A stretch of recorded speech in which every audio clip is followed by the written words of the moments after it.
అనంతపురం జిల్లా సింగనమలలో ఉద్రిక్తత నెలకొంది. సింగనమల పోలీస్ స్టేషన్ దగ్గర మృతదేహాలతో ధర్నాకు దిగారు నాగులగుడ్డం గ్రామవాసులు.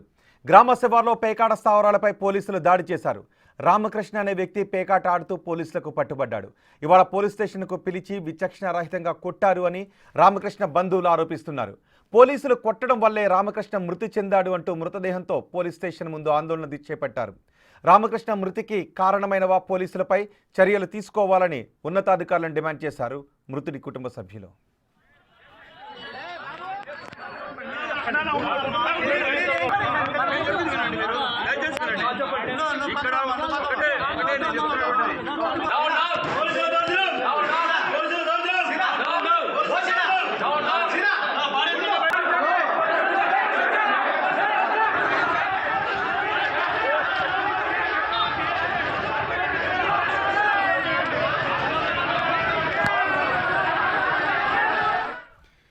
సింగనమల పోలీస్ స్టేషన్ దగ్గర నుంచి పూర్తి సమాచారం అందించడానికి మా ప్రతినిధి యోగానంద మనకు అందుబాటులో ఉన్నారు. యోగానంద, ప్రస్తుతం సింగనమల పోలీస్ స్టేషన్ దగ్గర పరిస్థితి ఏంటి?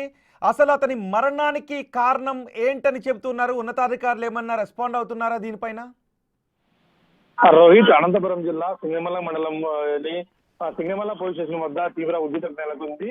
నిన్న పేకాట ఆడుతూ పట్టుబడ్డ రామకృష్ణ నాయక్ అనే వ్యక్తి ఇవాళ ఉదయం చనిపోవడంతో పెద్ద ఎత్తున కాసేపు ఉద్రిక్త వాతావరణం నెలకొంది. పేకాట ఆడుతూ పోలీసులు కొట్టడం వల్లే రామకృష్ణ నాయక్ చనిపోయాడంటూ కూడా బంధువులు పెద్ద ఎత్తున శవాన్ని తీసుకొచ్చి స్టేషన్ ముందర ధర్నా చేపట్టారు. అయితే ఎక్కడా కూడా మీ కొట్టలేదంటూ కూడా పోలీసులు చెప్తున్న పరిస్థితి ఉంది.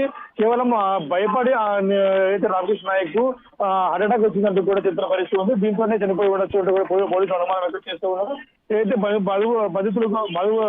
బంధువులు కూడా నచ్చ చెప్పి పరిస్థితి కూడా చేశారు పోలీసులు. దీంతో శవాన్ని తీసుకెళ్లి ప్రస్తుతం అయితే అందరికీ నిర్వహిస్తున్నారు. రోహిత్, ప్రస్తుతం అయితే ప్రశాంతంగా చెప్పొచ్చు పరిస్థితి. రోహిత్, రైట్ యోగానంద్.